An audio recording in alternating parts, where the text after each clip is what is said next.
Sir ఇప్పుడున్న ఆంధ్రాలో మీకు తెలిసిన మటుకు ఎంత డెప్త్లో ఉంది సార్? దానిలో 20% మించకూడదు రాష్ట్రం లోపల నిబంధనలు చెప్తుంది. అందుకంటే ఎక్కువైతే రాష్ట్రం భరించలేదు. ప్రస్తుతం ఆంధ్రప్రదేశ్ 45-46% వెళ్ళిపోయింది. పెండింగ్ బిల్స్ అంటారు. అంటే ఇప్పుడు కాంట్రాక్టర్ మీకు గవర్నమెంట్ మీ దగ్గర కొంది, మీకు డబ్బులు ఇవ్వాలి, మీ దగ్గర తీసుకున్నారు వస్తువుని, మీకు ₹1 ఇవ్వాలి, ఇవ్వను. ఆరోగ్యశ్రీ మీద హాస్పిటల్ పనిచేశారు, వాళ్ళకి బిల్లు చెల్లించాలి, నేను ఇవ్వను. లేకపోతే ఉద్యోగులకి ఏరియర్స్ ఉంటాయి, కొన్ని గ్యారంటీకి ఇవ్వాలా, మార్గం లేదు, నేను ఇవ్వను, తర్వాత ఇస్తాను. చిన్న చిన్న కాంట్రాక్టులు ₹1,00,000 కోట్ల దాకా పెండింగ్ బిల్స్ ఉన్నారు. అంటే సరే ఈ విషయం ముఖ్యమంత్రి స్థాయిలో ఉన్న పర్సనల్స్ అందరికీ తెలుసా? 100% తెలుసు. ఎందుకంటే మిగతా వాళ్ళు తెలియకపోవచ్చు. ఎగ్జాక్ట్ లెక్కలు ఎంత ఉన్నాయో చాలా రాష్ట్రాల్లో చూచాయిగా తెలుస్తుందని వివరాలు తెలియదు. కానీ ప్రతిరోజు రేషన్లు ఇవ్వడానికి వాలంటీర్ కావాలన్నా, వచ్చి నీకు భోజనం తీసుకోవడానికి వాలంటీర్ కావాలన్నా, ఇది పరిపాలన. ఎలక్షన్ సిస్టమ్ అనేది మారితే బాగుపడుతుందా? ఓటింగ్ సిస్టమ్ అనేది ఒక సింగిల్ షాట్ సొల్యూషన్ లేదు మాకు. ఇదేదో అంటే మీరు చెప్పినట్టు బ్రిటన్ నుంచి అడాప్ట్ చేసుకున్న ఈ పాలసీ నేను చాలా కాలం నుంచి పోరాడుతున్నాను. దాని బదులు ప్రత్యామ్నాయ ఎన్నికల వ్యవస్థ వచ్చినట్టయితే రాష్ట్రాల్లో నా దృష్టిలో ప్రత్యక్ష ఎన్నికలు కావాలి. హై గోస్ నమస్తే, this is Mahi, welcome to India glitz. And first of all ఈరోజు నేను ఒక లీడర్తో ఉన్నాను. మీ అందరికీ తెలిసిన విజనరీ లీడర్ అని చెప్పొచ్చు.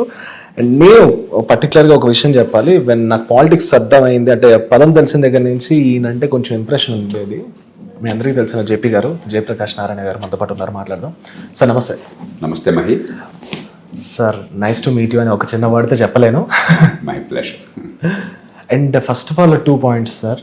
నేను ఇక్కడికి వచ్చిన తర్వాత అందరికీ మీరు లోక్సత్తా పార్టీ అనే ద్వారా తెలుసు, కానీ పీపుల్కి ఎఫ్డిఆర్ నుంచి తెలియదు. ఎఫ్డిఆర్ అని తెలుసుకున్న తర్వాత ఇంప్రెసివ్గా అనిపించింది. కొంచెం డిస్క్రిప్షన్ ఇస్తారా? ఎఫ్డిఆర్ అంటే ఏంటి, అసలు దాని మీద మీరు ఏం వర్క్ చేస్తున్నారని? అంటే 1996లో మహి నేను గవర్నమెంట్ నుంచి రిజైన్ చేశాను. చేసే ముందే ఒక డిస్కషన్ పేపర్ తయారు చేశాను. ఇది ఊరికే ఏదో ఇమోషన్తో చేసింది కాదు, పదవుల కోసం చేసింది కాదు, పవర్ కోసం చేసింది కాదు. ఈ దేశంలో డెమోక్రసీలో మన స్ట్రెంగ్త్స్ ఏంటి, వీక్నెస్ ఏంటి. కొన్ని బాగా చేస్తున్నాం, అన్ని చండాలం కదా దేశంలో, కొన్ని చెత్తగా ఉన్నాయి. ఎందుకు ఇట్లా జరుగుతుంది, ఫెయిల్యూర్స్ ఉంటే ఎందుకు జరుగుతుంది, దాన్ని కరెక్ట్ చేయాలంటే ఏం చేయాలి, ఇది చాలా డీప్గా ఆలోచించాక నేను దీనిలో దిగాను. ఇంతగానో ఆషామాషి కాదు. ఒక డిస్కషన్ పేపర్ తయారు చేసాం. కొంత లైక్ మైండెడ్ పీపుల్ ఆటోమేటిక్గా నేను ఎప్పుడు బయట రాగానే కొంచెం సహజంగా సమాజంలో డిస్కషన్ వస్తుంది, డిబేట్ వస్తుంది, మీడియాలో వస్తుంది. రాష్ట్రం అంతా, తెలుగు రాష్ట్రాలు, ఇప్పుడు 2 రాష్ట్రాలు, ఒక రాష్ట్రం అంతా విపరీతంగా ఆ రోజుల్లో 30 రోజులు ప్రయాణం చేస్తుండేవాడిని. పొద్దున్న సాయంత్రం దాకా ప్రయాణం అంటే రోజు మార్నింగ్ 7 గంటల నుంచి రాత్రి 11 దాకా నాన్ స్టాప్ పని. ఏదో ఒక సమావేశం, చర్చ, డిస్కషన్ అట్లా అనమాట. సో దాంతో బయటికి రాగానే మొట్టమొదటి పెట్టింది ఈ ప్రజాస్వామ్య పీఠం, ఫౌండేషన్ డెమోక్రాటిక్ ఫ్రంట్. ఎందుకంటే ఒక దిక్సూచి ఉండాలి. ఊరికే ఏ గాలిపోయి గాలి పెట్టమైతే ఉపయోగం లేదు. ఈ ఉద్యమానికి మేమందరం కలిసి చేస్తున్న పోరాటానికి, ప్రజాస్వామ్యం బాగుపడడానికి, బాగుపడడం అంటే ఏమిటి, ఏం కావాలి, ఎక్కడ కొరతలు ఉన్నాయి, ఏం జరగాలి, ఏమిటని చెప్పనేది ఆ డైరెక్షన్ చూపెట్టే దిక్సూచి. కాబట్టి నా ప్రధానమైన పని అంతా కూడా ఎఫ్డిఆర్ ద్వారా.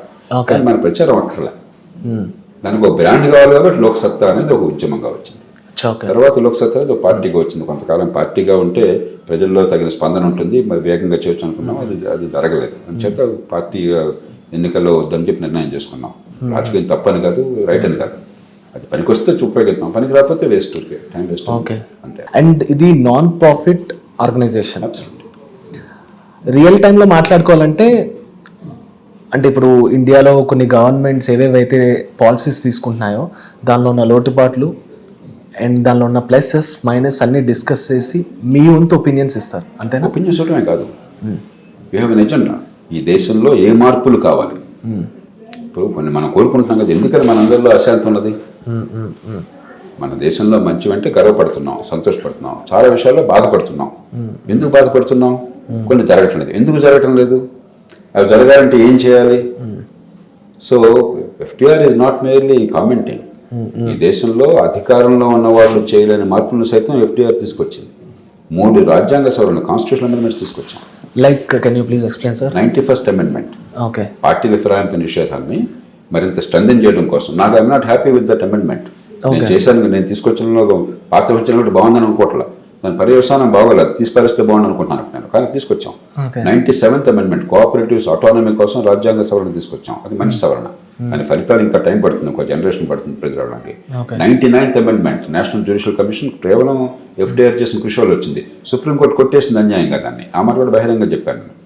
అలాగే 7 చట్టాలు FDR వల్ల వచ్చినాయి. రైట్ టు ఇన్ఫర్మేషన్ యాక్ట్, FDRను రాజస్థాన్లో తెలియని దగ్గర నుంచి అరుణారాయ్ ఉద్యమం, అట్లాగే లోకల్ కోర్ట్స్ లా, లేకపోతే పొలిటికల్ ఫండింగ్ లా ఈ టెహల్కా నేపథ్యంలో.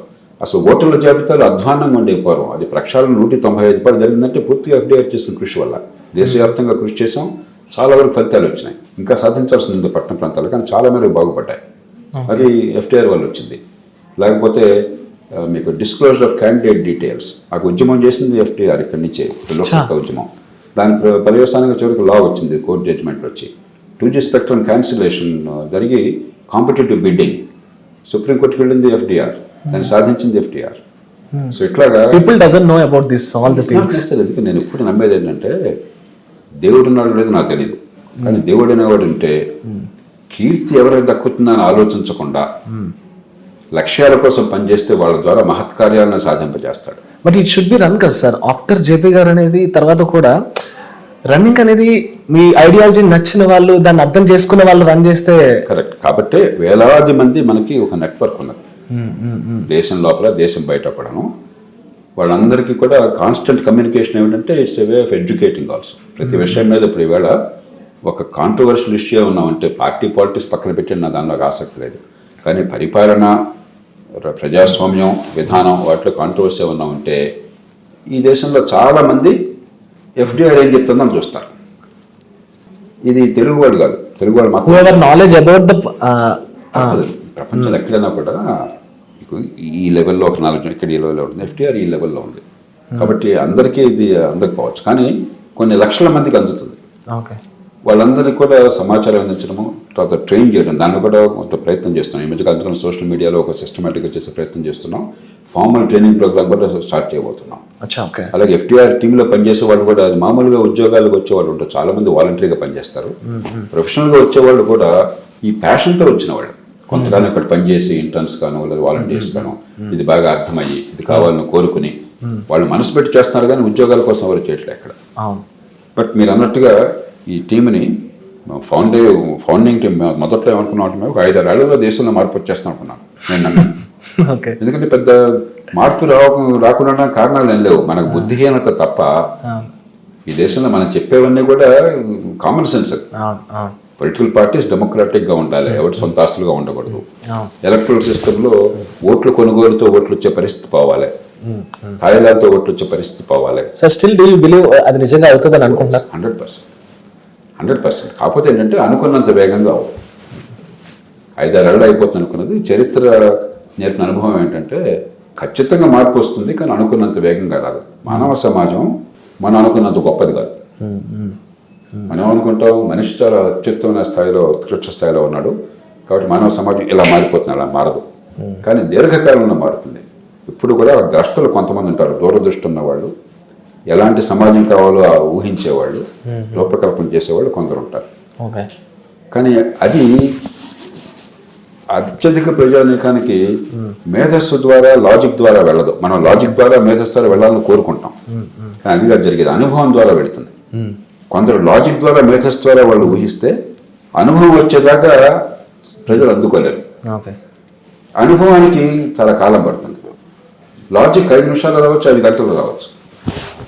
కాబట్టి కొన్ని సందర్భాల్లో చాలా కాలం పడుతుంది, కొన్ని సందర్భాల్లో తరాలు పడుతుంది. 3, 4, 5 ఏళ్ళు అయిపోతుంది అనుకుంటే 50 ఏళ్ళని అర్థమైంది నాకు. బట్ ప్రజాస్వామ్యం అంటే అంతే. హ్యూమన్ సొసైటీ ప్రపంచం అంతా ప్రోగ్రెస్ అట్లానే వచ్చింది. ఇంకా ఈ మధ్యకాలం టెక్నాలజీ వల్ల కొన్ని వేగంగా వస్తున్నాయి, కానీ ప్రపంచంలో ఎక్కడా కూడా మనం అనుకున్న గొప్ప దేశాలు ఎక్కడ అద్భుతంగా ఒక్కరోజు రాలా. లైక్ నేను ఏ పార్టీ పర్సనాలిటీ గురించి మాట్లాడలేదు. ఫర్ ఎగ్జాంపుల్ ఈ 10 years లో మోడీ గారి పాలన చూసుకుంటే కొంతమంది 0% ప్రెస్ కాన్ఫరెన్స్ అటెండెన్స్ అని అంటున్నారు. ఆయన is that necessary or else not? అంటే ఒక వ్యక్తిగా ఆయన చెయ్యాలా? లైక్ ఇక్కడ ఏపీ 2-3 కోణాల నుంచి చూడవచ్చు. ఒకటేమో మీడియాకి మీకు నాకు ఏ హక్కులు ఉన్నాయో మీడియాకి కూడా అంతే హక్కులు ఉన్నాయి, ఎక్కువ లేవు. మీడియా మనకంటే ఎక్కువే కాదు, మీడియా అంటే ఎవరు మన సమూహం. కాబట్టి వ్యక్తికి ఏది స్వేచ్ఛ ఉందో, వాక్ స్వాతంత్ర్యం, విమర్శించే హక్కు మీడియా కూడా అంతే ఉంది. కొంతమంది కాదు, మీడియా చాలా ఎక్కువ ఉంది కాబట్టి ప్రధానమంత్రి ముఖ్యమంత్రి నాతోనే మాట్లాడాలని వాళ్ళు కోరుకుంటారు. ఎందుకంటే మీడియాలో ఉన్న వాళ్ళకి పవర్ ఉంటుంది కదా. ప్రధానమంత్రి మీ ముఖమే చేసాడు అనుకోండి, ముఖ్యమంత్రి మీతో కలిసి భోజనం చేశాడు అనుకోండి, మీరు చాలా పెద్దవాళ్ళు అవుతారు, మనం చిన్నవాళ్ళు అవుతాం. కానీ ఏమైంది, సోషల్ మీడియా యుగంలో మీకు మీడియా ఇంటర్వెన్షన్ లేకుండా ప్రజలు డైరెక్ట్గా వెళ్ళే అవకాశం వచ్చింది. అది వరకు మీడియా తప్ప టెలివిజన్ లేకపోతే న్యూస్ పేపర్ తప్ప ప్రజలకు చేరుకోవడానికి ఒక నాయకుడికి అవకాశం లేదు, ఒక పార్టీకి నాయకుడికి. కానీ ఈవేళ డైరెక్ట్గా ప్రజలకు వెళ్ళే సోషల్ మీడియా యుగం వచ్చేసింది. కాబట్టి మీడియా ఇంటర్మీడియేషన్ లేకుండానే మీరు వెళ్ళిపోతున్నారు, డెమోక్రటైజ్ అయింది. అది వాళ్ళ పాయింట్ ఆఫ్ వ్యూ. ఇప్పుడు మోదీ గారు లాంటి వాళ్ళు ఏమంటారు, ఎందుకంటే నేను ప్రజలు చేరుకోవాలి అంతే కదా, నేను రెడీ చేరుకుంటాను, వాళ్ళ ఫీడ్బ్యాక్ ఉంటే నేను తీసుకుంటాను, ట్విట్టర్లో తీసుకుంటాను, మిగతా వాళ్ళు తీసుకుంటున్నాను, నేను రెస్పాండ్ అవుతున్నాను, నీకెందుకు మధ్యలో నువ్వెవరు, నేను పెద్దలను చేస్తానని పైన అనుకుంటారు. మీడియా వాళ్ళు అనుకుంటారు, మేము లేకపోతే రాజ్యం నడవదు, మేము ఫోర్త్ ఎస్టేట్, నేను లేకుండా జరగడం ఏంటి అసలు, నువ్వు మాతో ఎందుకు కూర్చోట్లేదు అని వాళ్ళు అంటారు. కానీ మోదీ గారు లాంటి వాళ్ళు ఏమంటారు, మీరు ఆ రకంగా మిమ్మల్ని ఉపయోగించుకుంటే మీరు ఇష్టం వచ్చినట్టు అవాకులు చౌకులు మాట్లాడారు, ప్రజల అభిప్రాయాన్ని మీరు మార్చేస్తున్నారు, మీకు ఎందుకు ఇవ్వాలి పవర్, డైరెక్ట్గా వెళ్ళిపోతుందని వాళ్ళు అంటారు. అల్టిమేట్గా ఏంటంటే మీడియా అవసరం, ఆ ఫిల్టర్ కూడా అవసరమే. మీడియా బాధ్యతతో వ్యవహరించాలి, ఎక్స్ట్రీమ్కి వెళ్లకుండా, పిచ్చి ఆలోచనలు చేయకుండా, నాయకత్వము కొంచెం అకౌంటబుల్గా వ్యవహరించాలి. మనం కొంచెం సందేహంలో ఉన్నాం మన దేశంలో కానీ చాలా దేశాల్లో. కానీ ఈ టెక్నాలజీ ఎంత వేగంగా మారిపోతుందంటే ఈ సెటిల్డ్ ఐడియాస్ అన్నీ కూడా మారిపోతున్నాయి. మహాత్మా గాంధీ కేవలం పత్రికల ద్వారానే, ఆ రోజుల్లో ఇంకో ప్రచారం ఉందానికి, ఆ రోజుల్లో గొప్ప టెక్నాలజీ మామూలుగా వాడని మహాత్మా గాంధీ 2 టెక్నాలజీస్ పూర్తిగా వాడాడు, హైయెస్ట్ లెవెల్ వాడాడు. రైల్వేస్, ఆయన ఎప్పుడు రైలు ప్రయాణం వాడేవాడు. ఆయన ఎవరిని కలవాలనుకోండి, ఇప్పుడు మహి కలవాలనుకోండి, టైం ఉండేది కదా ఆయనకి. మహి, నేను ఈ ఊరి నుంచి ఆ ఊరు వెళ్తున్నాను, ఫలానా ఊళ్ళో స్టేషన్లో రైలు ఎక్కువ, పక్క స్టేషన్ దాకా నువ్వు ఉండి 5 నిమిషాలు బాబు గారితో మాట్లాడి చెప్పేవాళ్ళు. ఓకే, రైళ్ళని ఆయన అద్భుతంగా ఉపయోగించుకున్నాడు, దేశం మొత్తంలో ప్రయాణం చేయడం ఉపయోగించుకున్నాడు, దేశంలో అన్ని ప్రాంతాలు అన్ని వర్గాల ప్రజలు కరెక్ట్గా ఉపయోగించుకున్నాడు, టైం పోకుండా అన్ని చోట్లకి వెళ్ళడం ఉపయోగించుకున్నాడు. అలా రైలు లేదనుకోండి, ఆయన మామూలు వెళ్తే ప్రతి చోట గంటలు ఆపేసింది వాళ్ళు. రైలు అనగానే అక్కడ 3 నిమిషాలు అవుతుంది, బాబు గారు దర్శనం కోసం వస్తే నాకు ఒక మాట చెప్తారు, అలా వచ్చి అయిపోయింది, ఆయన కలిసినట్టే. అలా కాకుండా ఆ ఊరికి వచ్చి అక్కడ ఉపన్యాసం పెట్టి చేశాడు అనుకోండి, 3 రోజులు అయిపోయింది. టైంని ఉపయోగించుకోడు ఆయన, 2 పత్రికలు ఉపయోగించుకోడు, ప్రతి వారం రాసేవాడు ఆయన పత్రికలు. ఎందుకంటే అప్పుడు ఇంకొక మీడియం లేదు ప్రజల దగ్గరికి వెళ్ళాలి. ఇవాళ ఏమైంది, టెక్నాలజీ మారడంతో డైరెక్ట్గా ప్రజలు వెళ్ళడానికి రకరకాల పద్ధతులు వచ్చినాయి, అందులో ఇండివిజువలైజ్ మీడియంస్ వచ్చినాయి. సార్, ఇప్పుడు రైల్వే సిస్టమ్ గురించి మాట్లాడారు కాబట్టి ఈ రిఫార్మింగ్ మీరు ఎలా చూస్తారు? అంటే కొంతమంది పొగిడిన వాళ్ళు ఉన్నారు, కొంతమంది హేట్రేట్ చేసిన వాళ్ళు కూడా ఉన్నారు. Like Vande Bharat or else Humsafar, ఇట్లాంటివి 2 కాస్ట్ అయిపోయాను అన్న వాళ్ళు కూడా ఉన్నారు. లైక్ అదే వందే భారత్కి 3000కి ఇండిగో ఫ్లైట్ కూడా ఎక్కుతారు. ఎగ్జాంపుల్ చూస్తే how do you take it? ఆ భారత రైల్వే సిస్టమ్ మీద ఇది సరైనటువంటి వాదన కాదు.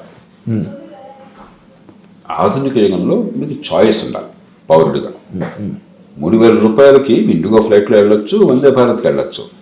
మిమ్మల్ని తుపాకీ పెట్టి వందే భారత్కి వెళ్ళు, ఇండిగో ఫ్లైట్కి వెళ్ళని చెప్పారా? చెప్పలేదు కదా, మీ ఇష్టం, కన్జ్యూమర్ చాయిస్. నేను నిర్ణయం చేసుకుంటాను, నాకేది కన్వీనియంట్ అని చెప్పాను. నేను జిల్లా కలెక్టర్గా ఉండగా ప్రకాశం జిల్లాలో ఒంగోలు నుంచి చీరాల వెళ్ళాలంటే నాకు ఆ రోడ్డు మీద చికాకు అనిపించేది. నేను ట్రైన్కి వెళ్ళేవాడిని, ఆ జిల్లాలోనే ఊరు నుంచి ఇంకో ట్రైన్కి వెళ్ళేవాడిని. నా ఇష్టం అది, ఐ మేడ్ ఎ చాయిస్. నాకు టైం కన్వీనియంట్గా ఉంది, గతుకుల రోడ్డు లేకుండా ఉంది, 45 నిమిషాలు గంట ట్రైన్లో ఉండగా నేను ఫైళ్ళు కాగితాలు చూసుకోగలుగుతున్నాను, పని చేయగలుగుతున్నాను. కాబట్టి నువ్వు ఇట్లా వెళ్ళాలని శాసిస్తే ఎట్లాగా? ఓకే, కాబట్టి వందే భారత్కి బాగుంటే వెళ్ళు. సార్, యాక్చువల్లీ రీసెంట్గా ఒకటి నేను చూసా, అది ఎంతవరకు ట్రూ అనేది నాకు తెలీదు. 7.5 lakh crores-ని మాఫీ చేశారు ఇండస్ట్రియల్ సెక్టార్ పీపుల్కి గవర్నమెంట్ అని అన్నారు. Is that true? ఒకవేళ అలా చేస్తే ఎలాంటి ఎకనామిక్ ప్రాబ్లమ్స్ వస్తాయి? అది కామన్ మ్యాన్కి కొంతవరకు తెలియదు. నేను అది ఆర్టికల్ చూసిన దాకా కూడా. మంచి ప్రశ్న మహి. చాలా మందికి ఈ విషయంలో గందరగోళం ఉంది. ఇది గవర్నమెంట్ రైట్ ఆఫ్ చేయట్లా, ముందు మనం అర్థం చేసుకోవాలి. ఓకే, బ్యాంకులు వ్యాపార సంస్థలు మన దేశంలో వివిధ కారణాల వల్ల ప్రభుత్వ సంస్థలుగా మార్చాం. ఏ బ్యాంక్ అయినా, ప్రైవేట్ బ్యాంక్ గవర్నమెంట్ బ్యాంక్ పక్కన పెట్టండి, మీరు ఒక బ్యాంక్ నడుపుతున్నారు, ఎవరికి ఇస్తారు రుణాలు? ఎవరికి డబ్బు అవసరమో, అప్పు అవసరమో వాళ్ళకి ఇస్తారు. అప్పు అవసరమో అని చెప్పి అంటే ఏంటి? ఊరికే నా పిల్ల పెళ్ళి ఉంది, నాకు 10 లక్షలు ఉంటే ఎవడే కూడా. మీరు ఒక పనికొచ్చే పని, ఉత్పాదకత, ప్రొడక్షన్ ఒకటి చేసి దాని నుంచి మీరు డబ్బులు ఆర్జించగలిగి బ్యాంకుకి తిరిగి ఇవ్వగలిగితే, మీరు బిల్డింగ్ కట్టారు, ఆ బిల్డర్ లోన్ తీసుకుంటాడు, ఆ బిల్డింగ్ కడుతున్నారు కాబట్టి బిల్డింగ్ వాల్యూ ఉంటుంది కాబట్టి ఆ బిల్డింగ్ అమ్మితే డబ్బులు వస్తాయి కాబట్టి. అలాగే మీరు ఫ్లాట్ కొనుక్కుందాం అనుకున్నారు, మీరు ఫ్లాట్ కొన్నట్టయితే ఫ్లాట్ వాల్యూ ఉంటుంది, దాన్ని కుదువ పెడతారు, మీకు జీతం ఉంది, జీతం లేకుండా మీకు ఆదాయం లేకుండా ఎవరు మీకు లోన్ ఇవ్వడం, ఫస్ట్ చూపించారు, ఈఎంఐ కట్టగలుగుతలేదు. అట్లాగే ఒక పరిశ్రమ కానీ వ్యాపారం కానీ ఇది ముందు అర్థం చేసుకోవాలి. రెండోది, ఆధునిక యుగంలో మార్కెట్ నడుపుతుంది. మార్కెట్ అంటే ఏంటి? పోటీ, స్వేచ్ఛ. కొనే వాళ్ళకి స్వేచ్ఛ. మీ దగ్గరే కొనాలని లేదు, మీ దగ్గర కొనవచ్చు, ఆయన దగ్గర కొనవచ్చు, ఆయన దగ్గర కొనవచ్చు. మీ బ్రాండే, మీ ప్రొడక్టే కొనాలని లేదు. ఎన్నో ప్రొడక్ట్స్ మార్కెట్లో ఏ కారణంగా కానీ చెల్లుబాటు కాక అని మూతపడిపోతుంది. కొడాక్ కంపెనీ అద్భుతంగా ఉన్నది ఒకప్పుడు. ప్రపంచంలో కొడాక్ కంపెనీ అంటే అసలు కలర్ ఫోటోగ్రఫీ అంటే అదే. ఆ కొడాక్ కంపెనీ వాళ్ళే డిజిటల్ కెమెరా తీసుకొచ్చారు. వాళ్ళు ఏమనుకున్నారు, డిజిటల్ కెమెరా నిజంగా ఇంత ప్రచారం వస్తుంది అనుకోరా, సరదా కోసం అనుకున్నారు, దాన్ని పట్టించుకోలే. డిజిటల్ కెమెరా వల్ల కొడాక్ కంపెనీ మూతపడిపోయారు. కొడాక్ ఉందా ఇప్పుడు? లేదు. కాబట్టి ఎంత గొప్ప కంపెనీ అయినా సరే, మీరు నిజాయితీగా వ్యాపారం చేస్తున్నా సరే, మార్కెట్ పరిస్థితులను తట్టుకోలేకపోతే పోటీకి మీరు మూతపడతారు. మూడో అర్థం కావాల్సింది ఏంటి? ఆధునిక యుగంలో కంపెనీలన్నా వచ్చినాయి. పూర్వం కంపెనీలు లేవు. మీరు మొఘలుల కాలంలో, ఢిల్లీ సుల్తాన్ల కాలంలో, గుప్తుల కాలంలో, మౌర్యుల కాలంలో కంపెనీలు ఉన్నాయా? లేవు. అప్పుడు వీధిలోనే కొత్తగా వచ్చినాయి. లిమిటెడ్ లయబిలిటీ కంపెనీ అంటారు. ఎందుకు పెట్టారు అది? మానవ సమాజం ఎందుకు పెట్టింది? మహి ఉన్నాడు ఇప్పుడు, మంచి ఐడియా ఉంది, టెక్నాలజీ ఉంది, తపన ఉంది ప్రొడ్యూస్ చేయాలని, కొంత పెట్టుబడి పెట్టగలరు. కానీ ఎవరు కూడా ఒక కంపెనీకో లేదా ఒక ఫ్యాక్టరీకో మరో దానికో డబ్బులన్నీ పెట్టే శక్తి ఎవరికి ఉండదు. ఆ పెట్టిన పెట్టుబడి ఈ మార్కెట్ కండిషన్లో కొడకపోయినట్టుగా రేపు పొద్దున మార్కెట్లో తట్టుకోలేదు. మంచి ప్రోడక్ట్ వచ్చినా తట్టుకోలేకపోయినారు. నేను నాకు ఎయిర్పోర్ట్లో కానీ కలిసాడు, గొప్ప టెక్నాలజీతో, మరి పెద్ద పెద్ద డయాగ్నోస్టిక్స్ అవసరం లేకుండా ఏ ఊళ్ళో ఉన్నా సరే టకామని అక్కడ ఈ ఎక్విప్మెంట్ ఉపయోగించి మీకు డయాగ్నోస్టిక్స్ అన్నీ చేసి క్లౌడ్లో పెట్టేసి డాక్టర్కి పంపించే టెక్నాలజీ, గొప్ప టెక్నాలజీ. కానీ మార్కెటింగ్ సాధ్యం కావట్లా, కొనేవాళ్ళు లేకపోతున్నారు. ఇంకో 5 ఏళ్ళకో 10 ఏళ్ళకో అద్భుతంగా పెరగచ్చు అది. ఇవాళ తట్టుకోలేకపోతున్నాడు. ఆయన ఏ పాపం ఎరగకుండా, ఏ తప్పు లేకుండా కంపెనీ మూతపడింది అనుకోండి, నష్టాలు వచ్చి ఆయన గొప్ప ప్రయోగం చేసిన కారణంగా ఆయన దివాళా చేయాల్సిందేనా, కుటుంబ నాశనం కావాల్సిందేనా? కాదు. నాశనం కాకుండా లిమిటెడ్ లయబిలిటీ, అంటే కంపెనీలో పెట్టిన పెట్టుబడి మాత్రమే పోతుంది, కానీ ఈయన వ్యక్తిగత జీవితం పూర్తిగా నాశనం కాదు. ఇప్పుడు 3 కల్పన. మార్కెట్లో 10 కంపెనీలు పోటీ పడుతున్నప్పుడు కొన్ని కంపెనీలు బతకవు. అది లేకపోతే మార్కెట్ లేదు. మార్కెట్లో పోటీ ఎందుకు? పోటీ ఉంటే ఏమవుతుంది? మనకు మంచి మన్నిక, తక్కువ ధరన వస్తువులు అందుతాయి. పోటీ లేకుండా ఒక్కడైనా గ్యారంటీ బతాడు అనుకోండి, వాడు బతాడు, మనం చేస్తాం. పూర్వకాలం ఫోన్లు ఉన్నట్టుగా. బట్ ఇప్పుడు ఉన్నాయి సార్ అలా ఒక 2-3 కంపెనీస్ ఉన్నాయి. ఎగ్జాక్ట్లీ, అవి లేకుండా చేయాలి, గుత్తాధిపత్యం లేకుండా చేయాలి. మరి అప్పుడు సమాజం ఏం చేస్తుంది? బ్యాంకులు కానీ ఇంకోటి కానీ కొన్ని కంపెనీలు వాళ్ళు ఏ తప్పు లేకుండా మూతపడిపోయినాయి, లేకపోతే నష్టాలు వచ్చినవి, దివాళా తీస్తున్నారు. ఆ దివాళా తీస్తున్నప్పుడు ఆ కంపెనీని మూసేయడానికి ఏర్పాటు చేస్తాం. అప్పుడు రీస్ట్రక్చరింగ్, వచ్చిన డబ్బు వస్తుంది, మిగతా డబ్బు రైట్ ఆఫ్ చేయట్లా. చాలా కేసుల్లో వాళ్ళు ఏం చేస్తున్నారంటే దానికి క్యాపిటల్ అడిక్వసీ అంటారు. నాన్ పర్ఫార్మింగ్ అసెట్ అంటే కంపెనీ అనుకున్న రీతిలో అక్కడ మీ అప్పు ఇస్తే అప్పు నుంచి వడ్డీ రావట్లేదు కాబట్టి దాన్ని నాన్ పర్ఫార్మింగ్ అసెట్గా రిజర్వ్ బ్యాంక్ డిఫైన్ చేస్తుంది. చేయగానే రిజర్వ్ బ్యాంక్ బ్యాంకులుగా ఒత్తిడి తీసుకొస్తుంది. నువ్వేం చేస్తావో నాకు అనవసరం, నువ్వు నీ డబ్బుల్లోంచి, నీ రిజర్వ్స్లోంచి ఈ డబ్బుకి అడ్జస్ట్ చేయకపోతే 10,000 కోట్లు నీకు నాన్ పర్ఫార్మింగ్ అసెట్స్ ఉన్నాయి, అప్పులు ఇచ్చినా డబ్బులు తిరిగి రావట్లేదు, కాబట్టి ఈ డబ్బులకి నువ్వు 10,000 కోట్ల రూపాయలు బ్యాంకులో పెట్టు, నువ్వు లేకపోతే బ్యాంక్ నడవదు, బ్యాంకింగ్ వ్యవస్థ నాశనం అవుతుంది, కాబట్టి చేయమని చెప్పి రిజర్వ్ బ్యాంక్ వాళ్ళ ఒత్తిడి తీసుకొస్తుంది. వీళ్ళు ఏం చేస్తారు? ఆ 10,000 కోట్ల రూపాయలు వాళ్ళ రిజర్వ్స్ వచ్చి కేటాయిస్తారు. రేపు పొద్దున 10,000 కోట్లకు 5,000 కోట్లు రావచ్చు, కొంత రాకపోవచ్చు, మనకు తెలియదు. సో మీరు చెప్పిన 7-8 లక్షల కోట్ల రూపాయలు ఇంత పెద్ద ఆర్థిక వ్యవస్థలో కొన్ని పోటీకి తట్టుకోలేని బ్యాంకులు ఉన్నట్లు, సంస్థలు ఉన్నట్టయితే, వ్యాపారాలు ఉన్నట్టయితే, టైంకి వడ్డీలు చెల్లించలేకపోతే నాన్ పర్ఫార్మింగ్ అసెట్లుగా ఉంటే విధిగా నువ్వు క్యాపిటల్ పెట్టు, లేకపోతే బ్యాంక్ నడవదు, బ్యాంకింగ్ వ్యవస్థ నాశనం అవుతుందని చెప్పని ఏర్పాటు చేయడం. 10 ఏళ్ల క్రితం మన దేశంలో నాన్ పర్ఫార్మింగ్ అసెట్స్ 15%, 12%, 15% దాకా ఉంటాయి. అంటే 100 రూపాయలు అప్పులు ఇస్తే 12 నుంచి 15 రూపాయలు. ఇప్పుడైతే 4 రూపాయలకి తగ్గిపోయింది. మెరుగుపడిందా చెడిపోయిందా? మెరుగుపడింది కదా. అంటే 4% తగ్గింది. రూపాయలు తిరిగి రాకపోతే ఇప్పుడు 4 రూపాయలు తిరిగి రావట్లేదు, 90 రూపాయలు తిరిగి వస్తున్నాయి. కాబట్టి మెరుగుపడుతోంది. కానీ 4 రూపాయలు 3 రూపాయలు తిరిగి రాకుండా ఉంటాయి. మీరు ఎంత గొప్ప బ్యాంకు నడిపినా 100 రూపాయలు రూపాయి తిరిగి రాదు. బట్ అది బటన్ పీపుల్ మీద కదా. పీపుల్ అంటే అది వ్యాపారంలో భాగం. ఓకే. ఇప్పుడు మీరు మార్కెట్లో ఉదాహరణకి అమెజాన్ కంపెనీ ఉంది, లేకపోతే ఏమంటారు ఫ్లిప్కార్ట్ ఏదో ఉంది. మీరు ఏం చేస్తారు, ఏమంటారు ఈబే అంటే మార్కెట్, ఈ మార్కెట్ ఉంది. మీరు మీకు వచ్చింది, మీరు ఆర్డర్ చేశారు, వచ్చింది. చాలా కంపెనీలు ఏం చేస్తాయి, నీకు ఇష్టం లేకపోతే తిరిగి ఇచ్చేవచ్చు అంటాయి. మీకు విషయం తెలుసా, ఏడాదికి $800 బిలియన్ ఆర్డర్ ఇచ్చి కొనుక్కున్న వాళ్ళు మాకు నచ్చలేని తిరిగి పంపించడంతో ఆ రిజెక్ట్స్ తిరిగి వెళ్తున్నాయి. $800 బిలియన్, $800 బిలియన్ అంటే దాదాపుగా 67 లక్షల కోట్లు. 67 లక్షల కోట్లు కేవలం ఈ దాన్ని ఏమంటారు, ఈ మార్కెట్ రిటర్న్ చేయడం, ఈ షాపింగ్, ఎలక్ట్రానిక్ ఈ కామర్స్ అవుతున్నాయి. మరి ఈ నష్టం ఎవరు భరిస్తాడు? నీకు అర్థం ఎవరు? ఈ నష్టం ఎవరో మన వాళ్ళు వస్తుంది, సమాజం మొత్తంలో వస్తుంది. మరి సమాజం భరిస్తుంది. సమాజం ఎలా భరిస్తుంది? రకరకాల రూపాయలు. అయితే మిగతా దానికి ప్రైస్ పెరుగుతుంది. నేను 10 వస్తువులు తిరిగి ఇచ్చాను, మిగతా 90 వస్తువుల మీద డబ్బులు సంపాదించాలి కదా, ప్రైస్ పెరుగుతుంది, కన్జ్యూమర్ ఇస్తాడు. కొన్ని అది కూడా సాధ్యం కాకపోతే అది కంపెనీ మూతపడి పరిస్థితి వస్తే అప్పిచ్చిన వాడు తగ్గిస్తాడు.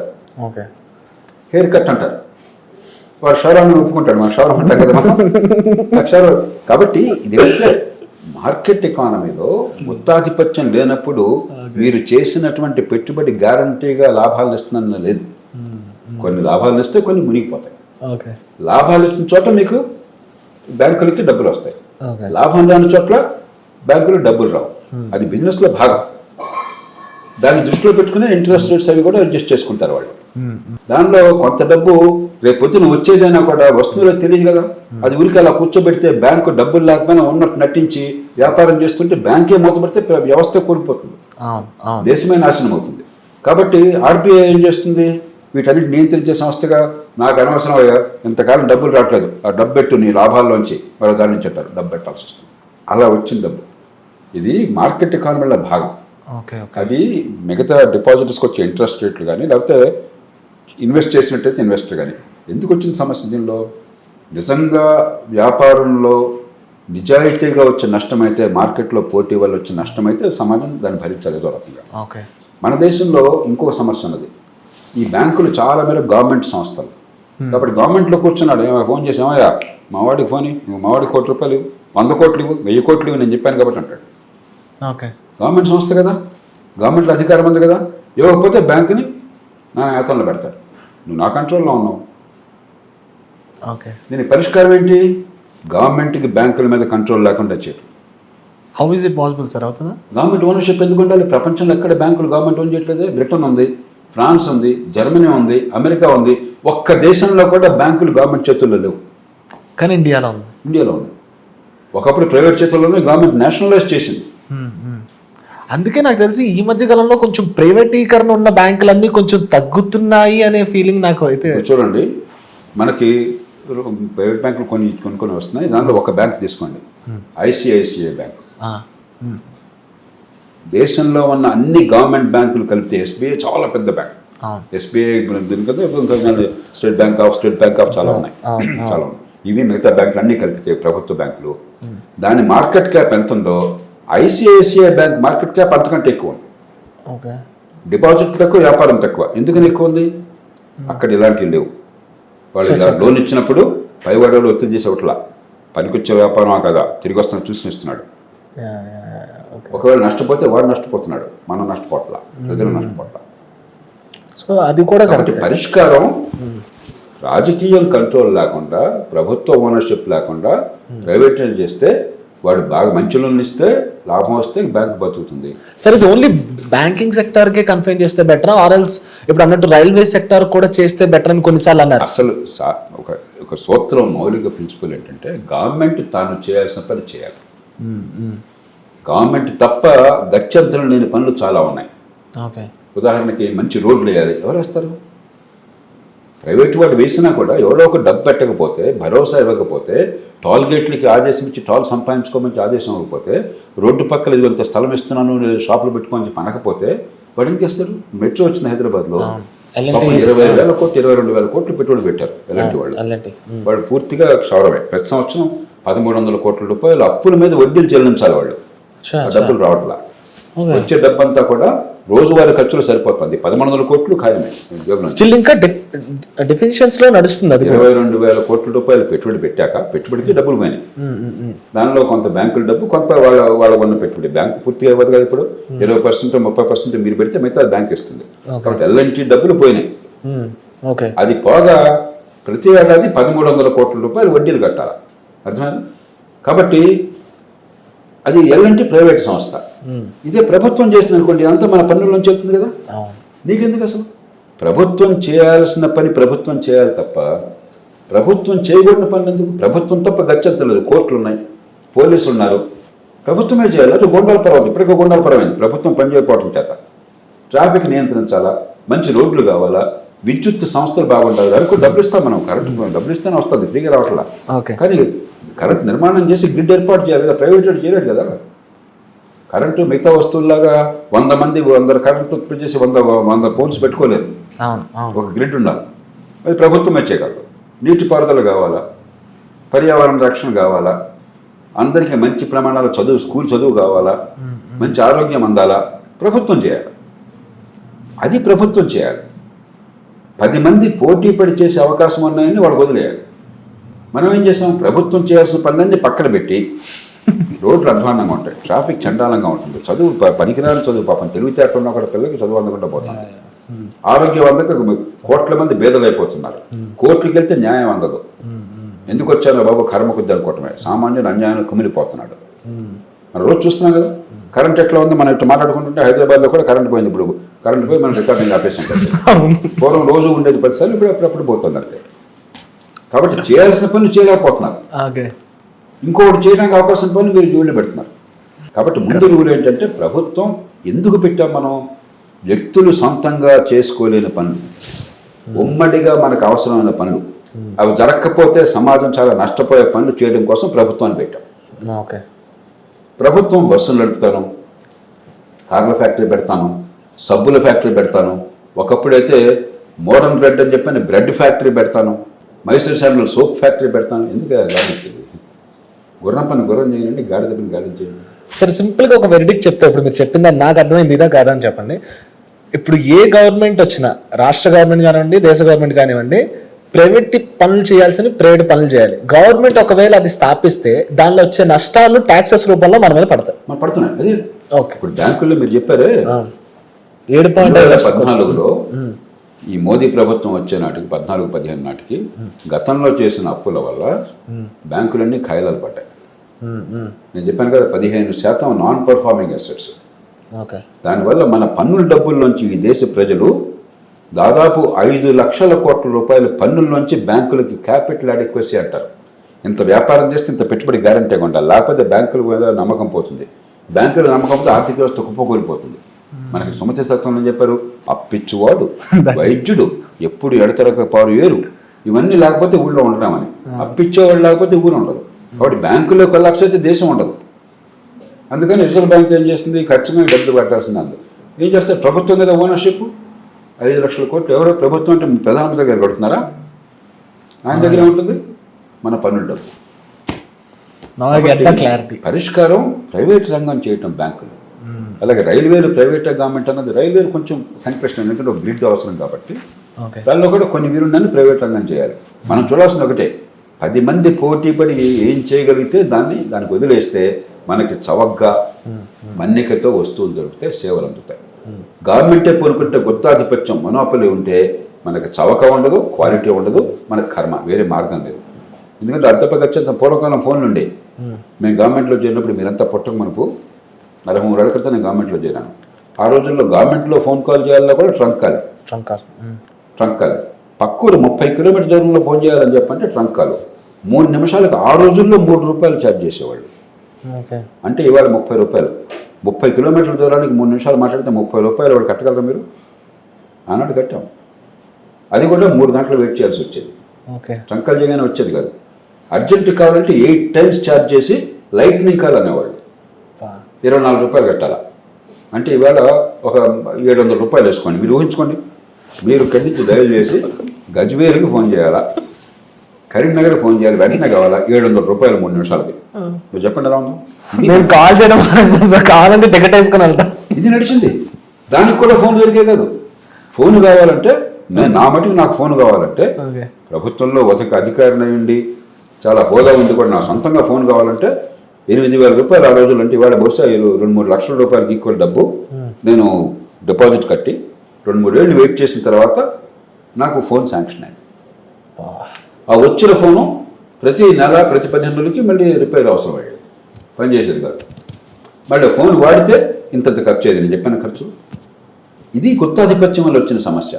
ఎప్పుడైతే ప్రభుత్వం ఇట్లా వద్దా మన మొనోపలి వద్దు, మీరందరూ చేసుకోండి అని చెప్పని ప్రైవేట్ రంగానికి అవకాశం ఇచ్చిందో, వాళ్ళు ఇంటికి వచ్చి ఫోన్లు మీకు ఇస్తామంటున్నారు.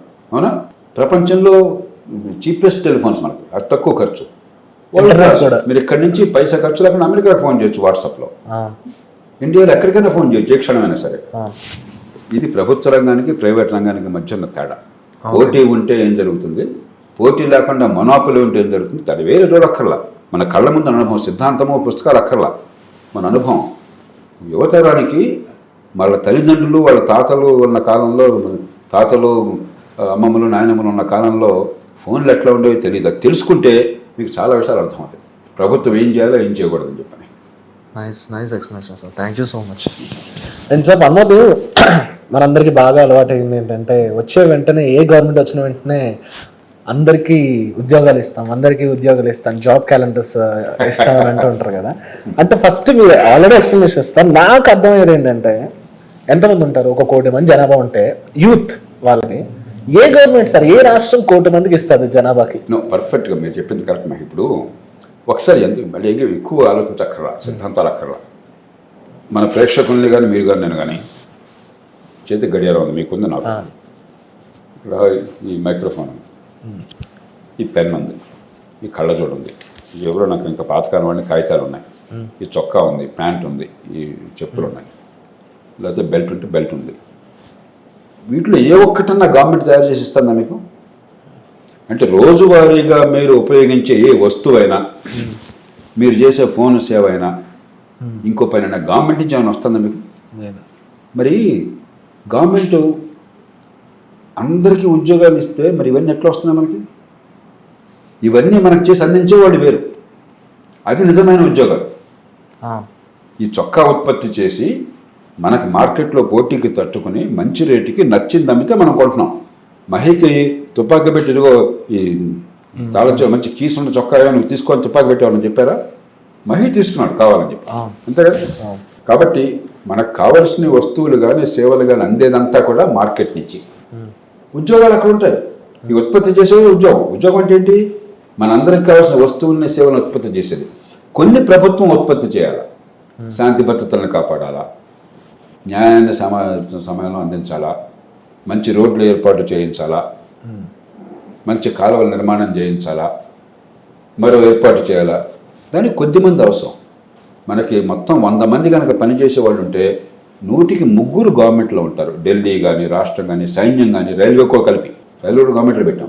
రైల్వే పెద్ద ఎంప్లాయర్ ఇండియాలో 15 లక్షల మందికి. సో రైల్వే, సైన్యం అది కూడా కలిపితే 100కి 3.